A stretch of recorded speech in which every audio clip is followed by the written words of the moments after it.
BJP fascist അല്ലെന്ന CPIM നിലപാടിനെതിരെ CPI സംസ്ഥാന secretary Binoy Viswam BJP fascist ആണോ എന്ന ചർച്ച തന്നെ തെറ്റാണ്. യോഗം ചേരുന്നു എന്ന വാദമുയർത്തി BJP ഫാസിസ്റ്റ് അല്ലെന്ന് ന്യായീകരിക്കാൻ ശ്രമിക്കരുതെന്നും BJP ഫാസിസ്റ്റ് പാർട്ടി തന്നെയാണെന്നും ബിനോയ് വിശ്വം പറഞ്ഞു. ഒരു പാർട്ടി ഫാസിസ്റ്റ് പാർട്ടിയാണോ അല്ലയോ?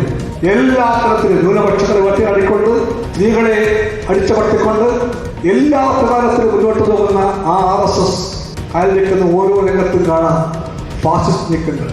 ആ ഫാസിസ്റ്റ് രാഷ്ട്രീയത്തിന്റെ ഗവൺമെന്റാണ് ഇന്ത്യ ഭരിക്കുന്നത്. അതുകൊണ്ട് യോഗത്തിന്റെ കാര്യം പറഞ്ഞുകൊണ്ട് ഇത് ഫാസിസ്റ്റ് അല്ല സ്ഥാപിക്കാൻ ദയവായി ആരും ശ്രമിക്കാതിരിക്കട്ടെ. അവരെല്ലാം ചരിത്രം വീണ്ടും വായിച്ചാൽ അവർക്ക് ബോധ്യപ്പെടും. അതുകൊണ്ട് ഭിന്നിപ്പിന്റെ പേരളയാൽ വ്യത്യസ്തമായി ചിലർക്ക് പറഞ്ഞ് തീരുവന്ന വാശിയാൽ ഇത്തരം കാര്യങ്ങളിൽ അഭിപ്രായം പറയാൻ ശ്രമിക്കുന്നതിന്റെ ഔചിത്യത്തെപ്പറ്റി എല്ലാവർക്കും ചിന്തിക്കാൻ കഴിയണമെന്ന് ഞാൻ വിനയപൂർവ്വം ചൂണ്ടിക്കാണിക്കാൻ ആഗ്രഹിക്കുന്നു. Jason ചാമോളപ്പിൽ നമുക്കൊപ്പമുണ്ട്. Jason ചാമോളപ്പിൽ, Binoy Viswam ഇതാദ്യമായിട്ടല്ല BJP fascist പാർട്ടിയാണെന്ന് CPIMനെ പഠിപ്പിക്കാൻ ശ്രമിക്കുന്നത്. അദ്ദേഹത്തിന് ഇത് ആവർത്തിച്ച് പറയേണ്ടി വരുമ്പോഴും അങ്ങനെയുള്ള ഒരു നിലപാടിലേക്ക് CPIM എത്താത്തത് എന്തുകൊണ്ടായിരിക്കും?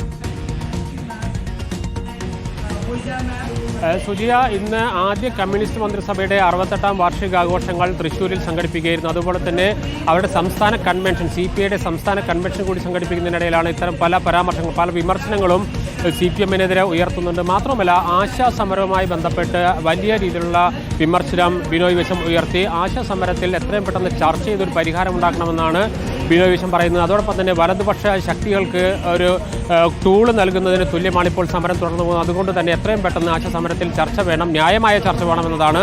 അതോടൊപ്പം തന്നെയാണ് CPIMന് നേരത്തെ തന്നെ അവർ പറഞ്ഞിരുന്ന ഫാസിസ്റ്റ് പാർട്ടി BJP ഫാസിസ്റ്റ് പാർട്ടിയല്ല എന്ന നിലപാടിനെ ഈ അധികൃതർ കടന്നാക്രമിക്കുന്നുണ്ട്.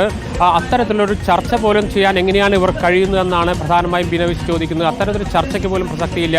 ഫാസിസ്റ്റ് സംഘടനകൾ സാധാരണ യോഗം ചേരാറില്ല. അതാണ് പ്രധാനമായി അന്ന് CPIM ഉയർത്തിയിരിക്കുന്ന ഒരു മറുവാദം. പക്ഷേ യോഗം ചേരുന്നതും വെച്ച് ഒരു പാർട്ടിയെ ഫാസിസ്റ്റ് അല്ല എന്ന് മുദ്രകുത്താനാകില്ല എന്നതാണ് പ്രധാനമായും മറ്റൊരു വാദം.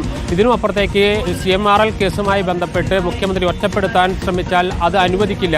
CMRLന്റെ പേര് പറഞ്ഞിട്ടില്ലെങ്കിൽ പോലും മുഖ്യമന്ത്രിയെ ഒറ്റപ്പെടുത്തി ആക്രമിക്കാൻ അനുവദിക്കില്ല.